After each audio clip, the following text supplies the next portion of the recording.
મારા ગુજરાતની અંદર આવી ઘણી અનેક ઘટનાઓ બની છે અત્યાર સુધી.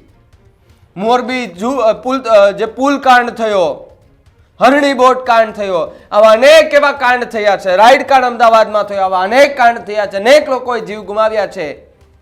આ બધામાં સાંત્વના પાઠવવા માટે કોપી પેસ્ટ જ થયું છે ભાઈ. બાકી કોઈ પણ નેતા, સાંસદ, ધારાસભ્ય જશે એમના પરિવારને મળવા? કરશે સહાય એમને? જેમણે દીકરો ગુમાવ્યો, જેમણે બહેન ગુમાવી, જેમણે મા બાપ આ બધું ગુમાવ્યું, એમને ત્યાં જશે, સાંત્વના પાઠવશે? સાહેબ, માત્ર એક ટ્વીટ કે એક પોસ્ટ કરવાથી સાંત્વના નથી મળતી હો. સરકારમાં બેઠા છો તમે અને ત્યાં પહોંચાડનાર એ આમ જનતા છે તમારી. અહીંયા આખી આ ઘટના, અને આ ઘટનામાં પણ ભારતીય જનતા પાર્ટીના નેતાઓને એમ થાય છે કે આપણે કોપી પેસ્ટ કરી દઈએ એટલે આપણે સાંત્વના પાઠવી દઈએ, જેથી કરીને ખબર પડે કે ભાઈ આપણે પણ આ મુદ્દે બોલ્યા છે. તમે એમ કેમ નથી કહેતા કે બ્રિજની ગુણવત્તા નબળી હતી?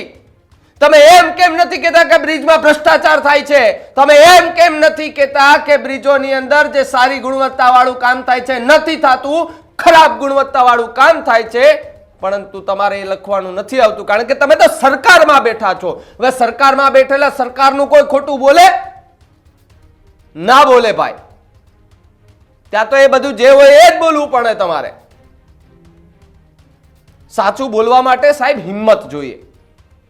છે હિંમત તમારામાં? કરીને જુઓ એક પોસ્ટ કે ભાઈ જેટલા બ્રિજો બને છે ત્યાં ભ્રષ્ટાચાર થાય છે, જ્યાં રોડ રસ્તાનું કામ થાય એમાંય ભ્રષ્ટાચાર થાય છે. કેમ એવા રોડ રસ્તા નથી બનતા કે જે વરસાદ ગમે એટલો પડે છતાં પણ એમને એમ ટકી રહે? તો 2 ટીપા વરસાદ પડે એટલે ખાડા પડી જાય છે મસ્તીના. ભારતીય જનતા પાર્ટીને બે હાથ જોડીને વિનંતી છે ભાઈ, સાંત્વના આપવા ન પાઠવતા આવડે ને તો ન પાઠવો, કોપી પેસ્ટ ન કરો. તમે ન બોલશો ને તોય વાંધો નહીં, કારણ કે તમારા બોલવાથી એ લોકોને ન્યાય નહીં મળે.